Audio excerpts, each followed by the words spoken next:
Ito yung light ace mga sir na naputulan ng timing belt, ng timing chain. Ayun, tanggal na natin yung timing chain. Lilinisan na lang dahil masyadong makapal yung carbon. Chain kit na papalitan natin dun sa Toyota Light Ace. Ito yung dalawang sprocket. Ito yung tensioner. Ito yung guide. Ito yung chain. Ito yung chain na naputol. So, papalitan na natin yan mga sir. Ito yung ipapalit natin. Ito yung tensioner. Ito yung guide. Ito yung washer ng sprocket. So yung set ng sprocket, ito mga sir. Ito yung crankshaft sprocket. Yung markings naman mga sir, ayun. Hindi kayo magkakamali dito mga sir. Tatandaan, nasa harap yung markings. Laging sa harap nakalagay yung markings. Kahit yung kadena, wala siyang markings sa likod. Ayan. Ito niya, wala siyang markings sa likod. Nasa harap lahat. Hindi rin kayo magkakamali ng kabit ng sprocket mga sir. Yung malaking sprocket may dowel. Ayan. Dun sa lagayan niya may dowel.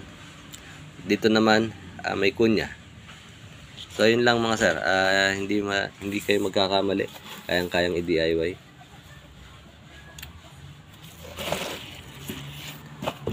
Hindi pwedeng baligtad.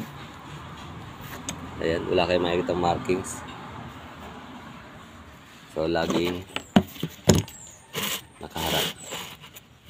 So, ito yung nakaharap dito sa pulley.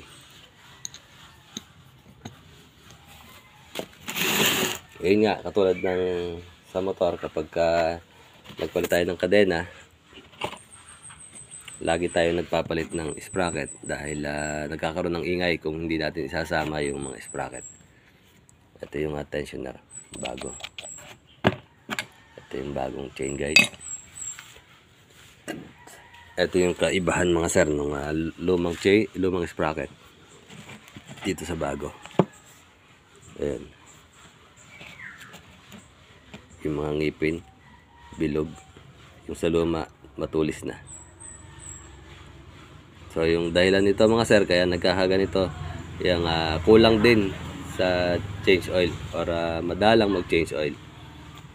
Kaya isa sa pinagbibilin lagi sulit garage mga sir, yung proper maintenance, yung malimit tamang interval ng pag change oil.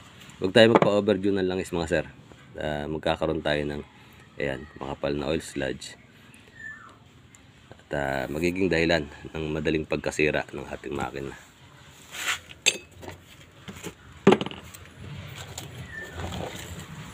Ito yun mga sir, makikita nyo kung gaano kakapal yung oil sludge. Ayan. So, sa crankcase, ganun din, makapal yung oil sludge. Ipapalinis natin yun bago natin ikabit yung timing chain.